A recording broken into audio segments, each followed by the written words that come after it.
Several weeks ago, I picked this sermon topic to preach about the integration of sexuality and spirituality, which is one of the things that I'm most passionate about in the world. And then this past week at conference, when I heard the news that 2 more African-American men were killed by the police, and then there was also the murder of police officers, I was reflecting, is this sermon topic still relevant for this week? We had a vigil and a march for Black Lives Matter at the conference. I actually brought the sign that I had carried to put on the bulletin board for Black Lives Matter.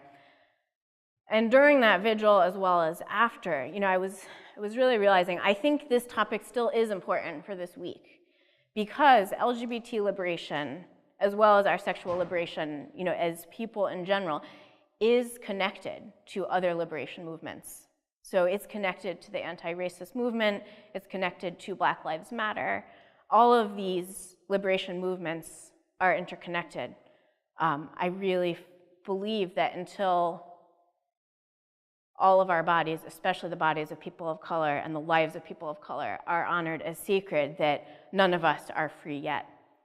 So I'm going to go ahead and preach the sermon on sexuality and spirituality as one small step, that we can explore as this community towards this particular type of liberation. So please pray with me. Source of love, be with us now. We long to feel your presence. Light your fire deep within us. Open us to your presence so that we may receive your liberation and your transforming love. In your many holy names, amen. So we begin this morning in the Garden of Eden. It's the time of the evening breeze, and God is going for a walk. And God is looking for Adam and Eve. Now, so far, everything had been going well. Adam and Eve had been spending some quality time with God in the garden, getting to know each other. But now they've gone missing, and they're actually hiding in the trees. And God's voice is calling to them, full of yearning. Where are you?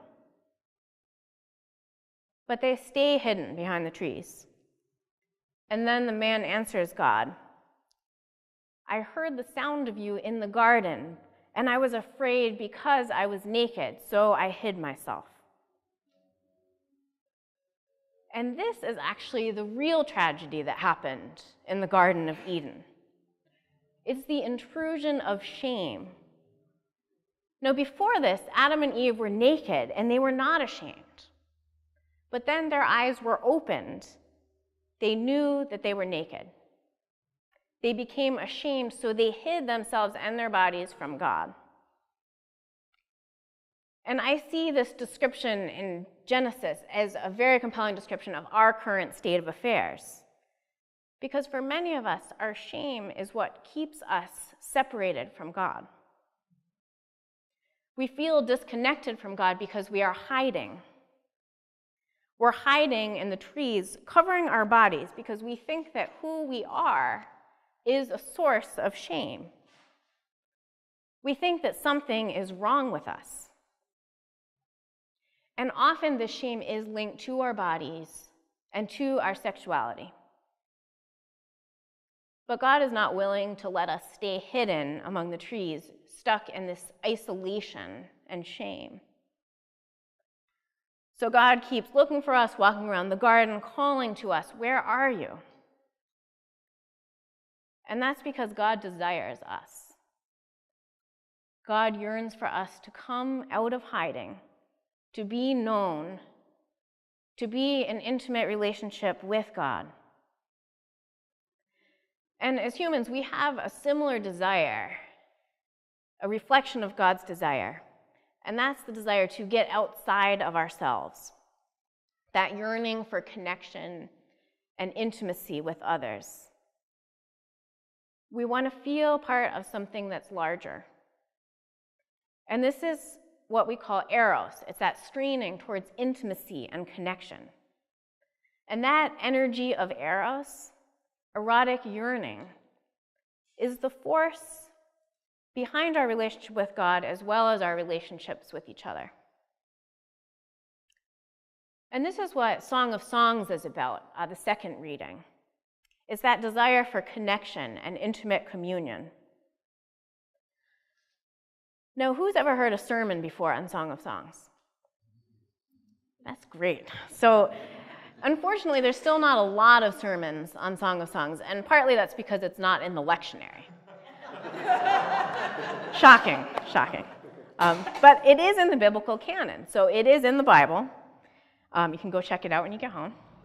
And so over the years, Jewish and Christian communities and scholars have been attracted to and also very anxious about this book.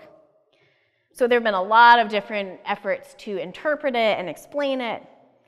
And Rabbi Akiba, who's one of the writers of the Mishnah, a second century compilation of Jewish oral law, said, "The whole world is not worth the day on which Song of Songs was given to Israel.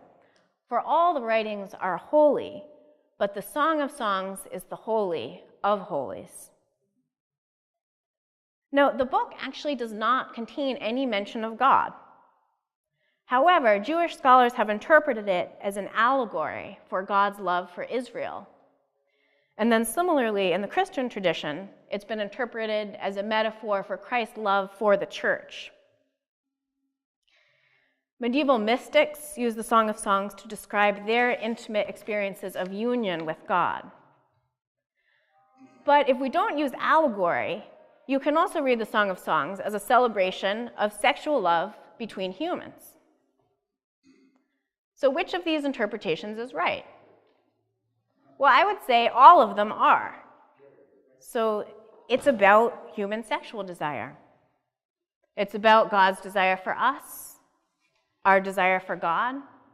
Are these things really that separate? It's about our yearning for erotic communion.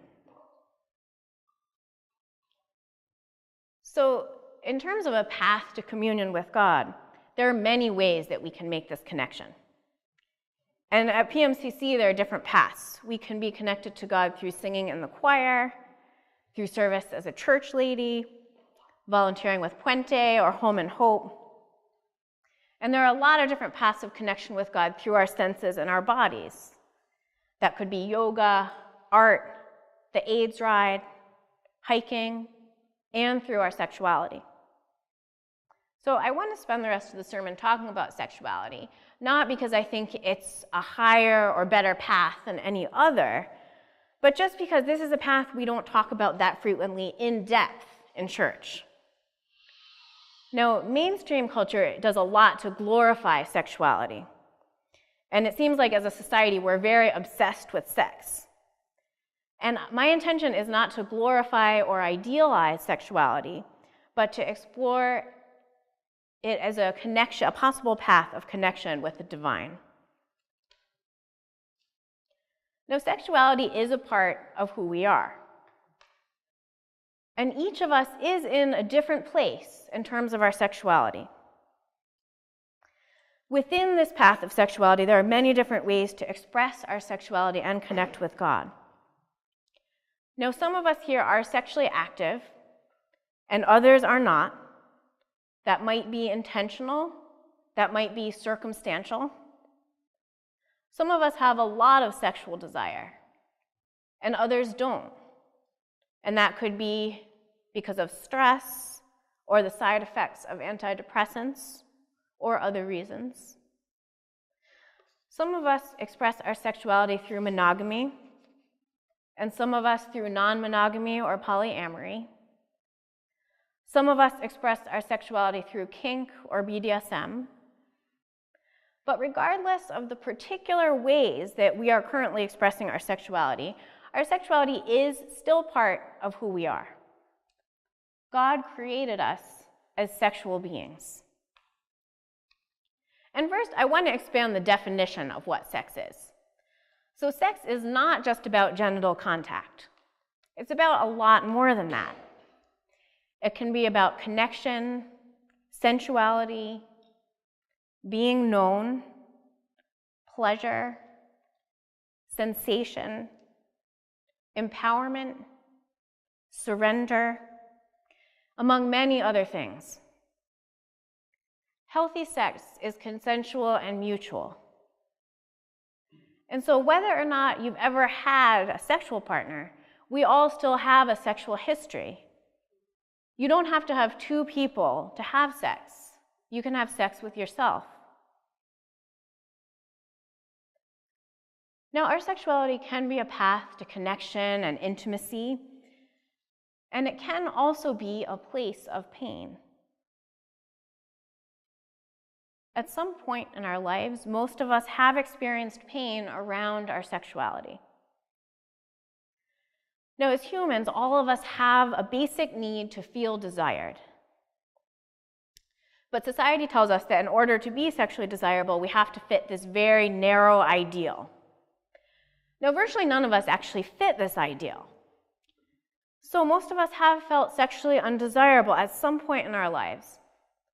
And that could be because of our appearance, body type or size, age, race, or gender identity. Or maybe we just feel generally undesirable and unlovable. And so sexuality can be a place of pain. Just because our sexuality has the capacity to connect us to God, it does not mean that that always happens. So I want to invite you to take a few moments to think back over your own sexual history. Can you think of any times when you felt disconnected from God through your sexuality?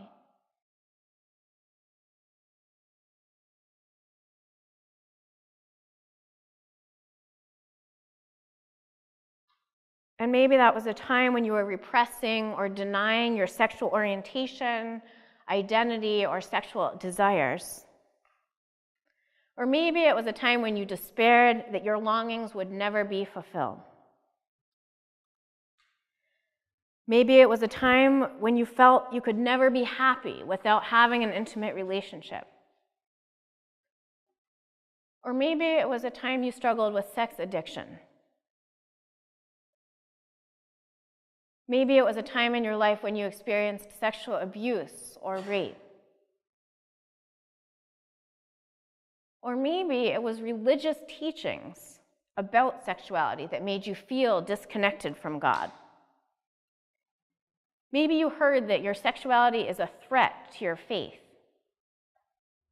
that your sexual desire or sexual identity is a sin, something to be afraid of or ashamed of, something to be overcome.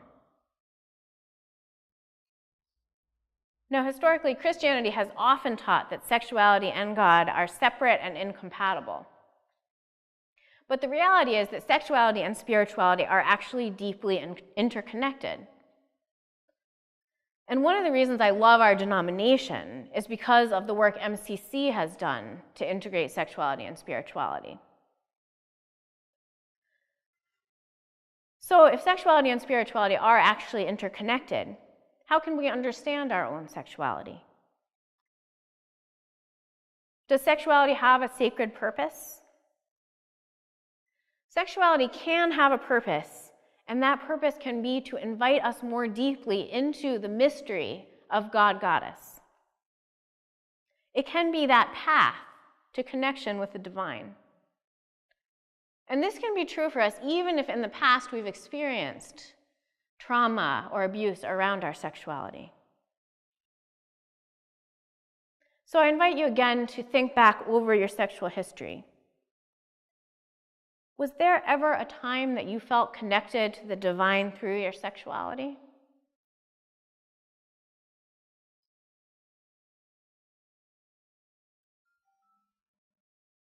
And maybe that was a time when you came out about your sexual orientation or desires and felt the unconditional love and acceptance of God, Goddess for you.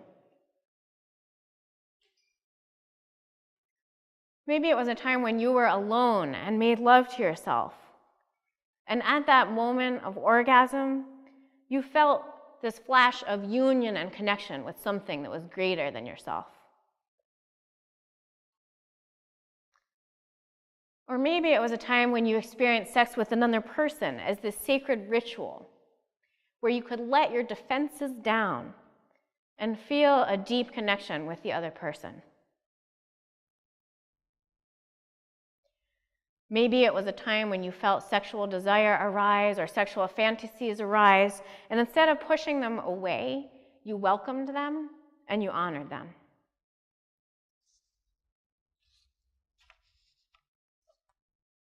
Our sexual desire can point us towards our yearning for God. And this is the fundamental purpose of our sexuality, to invite us more deeply into the mystery of God Goddess. So right now, what is the relationship between your sexuality and spirituality? Can you imagine how you could connect with God Goddess more deeply through your sexuality?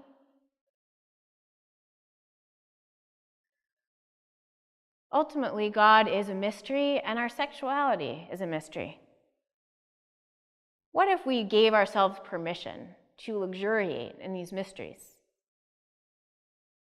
And we don't have to figure it all out.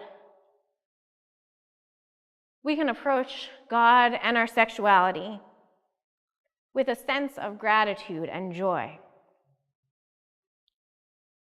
Can we explore our desires and our bodies with a sense of wonder, looking for God Goddess within those mysteries?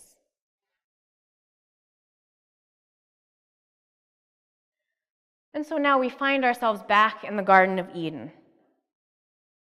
It's that time of the evening breeze, and God Goddess is still looking for us.